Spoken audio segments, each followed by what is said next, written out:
সবাইকে ওয়েলকাম আমার নতুন একটা ভিডিওতে। আজকের ভিডিওতে আমি তোমাদের একটা নতুন আপডেট দেব। যুবসাথী যে প্রকল্প আছে সেই প্রকল্পে কারা টাকা আগে পাবে এবং কাদের টাকা ঢুকে গেছে, কাদের টাকা পরে ঢুকবে সেটাই তোমাদেরকে আমি আজকে জানাবো।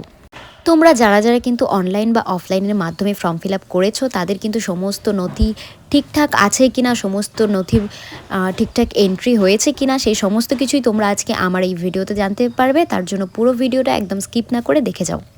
একটা বড় আপডেট কিন্তু দেওয়া হয়েছে। যুবসাথী প্রকল্পে অনলাইনে আবেদনকারীদের টাকা দেওয়ার প্রক্রিয়া শেষ হলো। এখন জোর কদমে চলছে অফলাইনে আবেদনকারীদের নথি যাচাই প্রক্রিয়া। মানে তোমরা বুঝতেই পারছো, যারা যারা যুবসাথী প্রকল্পের অনলাইনে ফর্ম ফিল আপ করেছিল তাদের কিন্তু টাকা দেওয়া শেষ হয়ে গেছে। আর এখন কিন্তু অফলাইনে যারা যারা আবেদন করেছিল তাদের নথি যাচাই করার প্রক্রিয়া চলছে। তবে কিন্তু এখানে আরও বলা হয়েছে যে তথ্যগত ত্রুটি থাকার জন্য প্রায় শতাধিক অনলাইনে আবেদনকারীর টাকা আটকে রয়েছে। মানে যারা যারা অনলাইনে আবেদন করেছিল কিন্তু ডকুমেন্টস ঠিকঠাকভাবে আপলোড করা হয়নি, তাদের টাকা কিন্তু আটকে রয়েছে।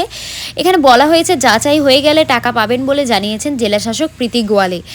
জেলাশাসক জানিয়েছেন যে সমস্ত ডকুমেন্টস ভেরিফাই হয়ে গেলে কিন্তু তাদের টাকাও দিয়ে দেওয়া হবে। একই সঙ্গে অন ও অফলাইনে দুই মডেল আবেদনকারী রয়েছেন কিনা সেই তথ্য যাচাইয়ের কাজও শুরু হয়েছে। মানে যারা যারা অনলাইনে আবেদন করেছিলেন এবং সাথে অফলাইনেও কিন্তু তোমরা গিয়ে অ্যাপ্লাই করেছিলে তাদেরটাও কিন্তু যাচাই করা হচ্ছে।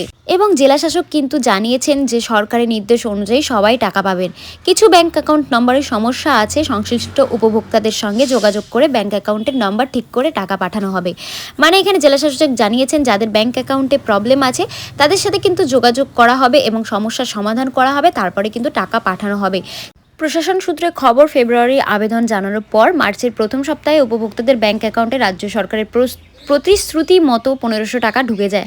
মানে এখানে কিন্তু বলা হয়েছে যে ফেব্রুয়ারির আবেদনের জানানোর পরে মার্চের প্রথম সপ্তাহে কিন্তু উপভোক্তাদের, মানে যারা অ্যাপ্লাই করেছিল তাদের কিন্তু ব্যাংক অ্যাকাউন্টে 1500 টাকা অলরেডি ঢুকে গেছে। যারা যারা কিন্তু সবার প্রথমে অনলাইনে আবেদন করেছিল তাদের টাকা কিন্তু এখন ব্যাংক অ্যাকাউন্টে অলরেডি ঢুকে গেছে।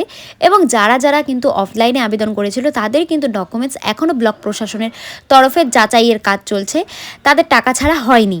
আর এই নতুন আপডেটটা কিন্তু ছিল রাজ্য সরকারের তরফ থেকে দেওয়া নোটিশ। সেটার থেকে কিন্তু আমরা পুরোপুরিভাবেই জানতে পারলাম যাদের যাদের অনলাইনে ফর্ম ফিল আপ হয়েছিল তারা কিন্তু অলরেডি টাকা পেয়ে গেছে, এবং যারা অফলাইনে ফর্ম ফিল আপ করেছিল তাদের তথ্য বা ডকুমেন্টস কিন্তু এখনও যাচাইয়ের কাজ চলছে। এবং যারা যারা অনলাইনে ফিল আপ করেছিল বাট তারা এখনও টাকা পায়নি, তাদের কিন্তু ব্যাংক অ্যাকাউন্ট নাম্বারে সমস্যা রয়েছে বা অন্য কোথাও সমস্যা রয়েছে, তাদের সাথে কিন্তু যোগাযোগ করে সমস্যার সমাধান করা হবে এবং টাকা ঢুকে যাবে।